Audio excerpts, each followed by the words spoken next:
Assalamualaikum warahmatullahi wabarakatuh. Halo guys, kembali lagi ke channel YouTube Sistri Dayanti dari kelas 1C Prodi Pendidikan Ekonomi Fakultas Tarbiyah dan Keguruan Universitas Islam Negeri Sultan Syarif Qasim Riau. Video ini dibuat untuk memenuhi ujian akhir semester mata kuliah Pengantar Ilmu Ekonomi dengan dosen pengampu Bapak Hendra Riovita MM. Pada video kali ini, saya akan menjelaskan materi tentang produksi. Mari disimak videonya. Penghasil produk jasa. Apa itu produksi? Secara umum, produksi adalah proses mengubah barang dan jasa yang berfungsi sebagai input menjadi barang-barang dan jasa-jasa yang berfungsi sebagai output. Produksi barang adalah kegiatan menambah daya guna suatu benda dengan mengubah sifat dan bentuknya. Sementara itu, produksi jasa adalah kegiatan menambah daya guna suatu benda tanpa mengubah bentuknya. Fungsi produksi. Fungsi produksi adalah persamaan untuk jumlah maksimum output yang dihasilkan dengan kombinasi input tertentu. Faktor-faktor produksi terdiri dari faktor produksi tetap dan faktor produksi variabel.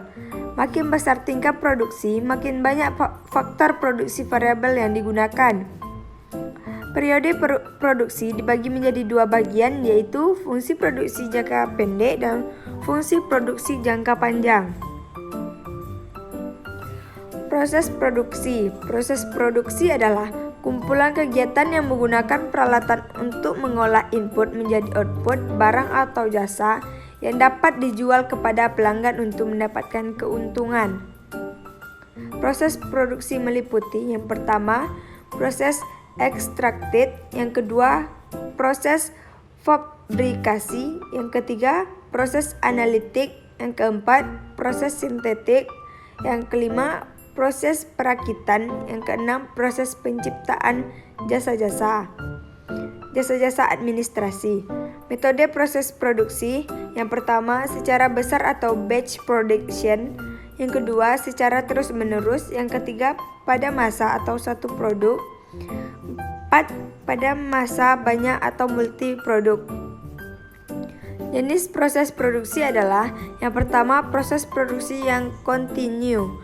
Peralatan produksi diatur dengan memperhatikan urutan-urutan kegiatan dalam menghasilkan produk tersebut dengan yang telah distandarisasi. Yang kedua, proses produksi yang terputus. Proses produksi dilakukan standar tetapi didasarkan pada produk yang tidak dikerjakan sehingga peralatan produk fleksibel untuk diatur. Yang ketiga, proses produksi yang bersifat proyek. Proses produksi dilakukan pada tempat dan waktu yang berbeda sehingga peralatan produksi yang digunakan ditempatkan di tempat yang atau lokasi di mana proyek tersebut dilaksanakan dan pada saat yang direncanakan. Manajemen produksi. Manajemen produksi adalah sistem transportasi yang mengkonversikan input menjadi output. Manajemen produksi penting bagi perusahaan karena berperan untuk menentukan keberhasilan usaha serta meningkatkan produktivitas.